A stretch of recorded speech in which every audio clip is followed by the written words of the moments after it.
Hello friends, welcome to mobile पर study.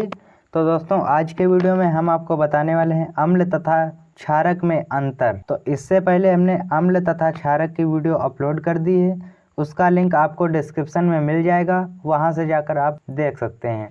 तो चलिए यहाँ पर हम समझते हैं कि अम्ल तथा क्षारक में अंतर। तो अम्ल किसे कहते हैं, क्षारक किसे कहते हैं, इनमें क्या डिफरेंस होता है, यानी कि अंतर होता है, तो सब इसी वीडियो में समझेंगे। चलिए स्टार्ट करते हैं। तो देखिए यहाँ पर पहला पॉइंट क्या है, अम्ल का। तो यहाँ पर है पहला पॉइंट कि अम्लों का स्वाद खट्टा होता है, यानी कि जो अम्ल होते हैं उनका स्वाद खट्टा होता है। और देखिए क्षारक का पहला पॉइंट क्या है कि क्षारकों का स्वाद कड़वा होता है, यानी कि जो क्षारक होते हैं उनका स्वाद कड़वा होता है।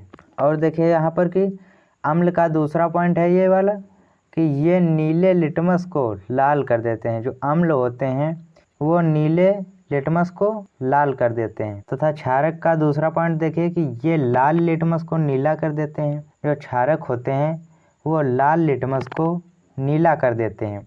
देखिए जो अम्ल होते थे वे नीले लिटमस को लाल करते थे, और यहाँ पर क्षारक हैं वो लाल लिटमस को नीला कर देते हैं। तो इसका ये जो है ये एकदम अपोजिट है, उल्टा है। जो अम्ल का होगा उससे उल्टा क्षारक का होगा, ये वाला पॉइंट। तो इसे आप ऐसे याद कर सकते हैं। अब देखिए अम्ल का तीसरा पॉइंट क्या है कि ये वाला तीसरा पॉइंट क्या है कि इनकी प्रकृति संक्षारक होती है, अर्थात इनके संपर्क में लकड़ी, कपड़ा, त्वचा आदि आने पर नष्ट हो जाते हैं। देखिए जो अम्ल होते हैं उनकी प्रकृति संक्षारक होती है, अर्थात इनके संपर्क में लकड़ी, कपड़ा, त्वचा आदि आने पर नष्ट हो जाते हैं। तथा क्षारक का तीसरा पॉइंट देखिए क्या है कि इनकी प्रकृति भी संक्षारक होती है, परंतु ये प्रबल अम्लों की अपेक्षा कम संक्षारक होते हैं। देखिए जो क्षारक होते हैं इनकी प्रकृति भी संक्षारक ही होती है, लेकिन परंतु ये प्रबल अम्लों की अपेक्षा कम संक्षारक होते हैं। संक्षारक होते हैं लेकिन अम्लों की अपेक्षा ये कम संक्षारक होते हैं। अब देखिए अम्ल का चौथा पॉइंट क्या है कि यहाँ पर देखिए अम्ल का चौथा पॉइंट है कि जब ये क्षारों के साथ क्रिया करते हैं तो अम्लीय गुण विलुप्त हो जाता है। जब अम्ल क्षार के साथ क्रिया करते हैं तो इनका अम्लीय गुण जो होता है वो विलुप्त हो जाता है, गायब हो जाता है, आप कह सकते हैं। अब यहाँ पर क्षारक का चौथा पॉइंट है कि जब ये अम्लों के साथ क्रिया करते हैं तो क्षारीय गुण विलुप्त हो जाता है। देखिए अम्ल क्षार के साथ करते थे तो अम्ल का विलुप्त हो जाता था, अम्लीय गुण। और यहाँ पर देखिए क्षार जब अम्लों के साथ क्रिया करते हैं तो क्षारीय गुण विलुप्त हो जाता है। ये एकदम अम्ल का उल्टा क्षार होता है, क्षार का उल्टा अम्ल होता है, ये अपोजिट होते हैं एक दूसरे के। तथा इसका अम्ल का पांचवा पॉइंट देखिए कि ये जल में विलय होकर H+ आयन देते हैं।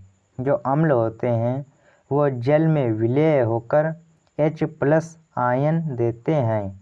अब देखिए जो क्षारक होते हैं वो जल में विलय होकर OH- आयन देते हैं। क्षारक जल में विलय होकर OH- आयन देते हैं। अब देखिए इनके उदाहरण देख लेते हैं क्या है कि अम्ल का उदाहरण देखिए कि HCl। HCl का मतलब होता है कि हाइड्रोक्लोरिक अम्ल, और दूसरा है H2SO4, तो इसका मतलब होता है सल्फ्यूरिक अम्ल। और तीसरा है यहाँ पर कि HNO और 3 तो इसका मतलब होता है नाइट्रिक अम्ल। देखिए पहला है हाइड्रोक्लोरिक अम्ल, दूसरा है सल्फ्यूरिक अम्ल, तीसरा है नाइट्रिक अम्ल। तथा क्षार का उदाहरण क्या है कि अब यहाँ पर देखिए क्षारक के जो उदाहरण है वो है KOH यानी कि पोटेशियम हाइड्रोक्साइड, और NaOH सोडियम हाइड्रोक्साइड। तो इसका ये पहला है पोटेशियम हाइड्रोक्साइड और सोडियम हाइड्रोक्साइड। ये मैंने कुछ उदाहरण इनके लिए है, तथा यहीं पर ऐसे आप इन्हें समाप्त कर सकते हैं। और इसी तरीके से आपको एग्जाम में लिखना है, जिस तरीके से मैंने आपको ये बताया है पॉइंट वाइज। और ये आप इधर अम्ल और क्षारक लिख कर के बीच में एक लाइन दे देंगे, जिससे कि एग्जामिनर को बहुत ही अच्छे तरीके से समझ में आएगा। इसका एग्जामिनर के ऊपर बहुत अच्छा प्रभाव पड़ेगा, तो आपको पूरे के पूरे नंबर दे देगा। तो इसी तरीके से अम्ल तथा क्षारक में अंतर होता है, ये इसी तरीके से लिखा जाता है। तो आई होप कि आपको ये समझ में आ गया होगा अच्छे से।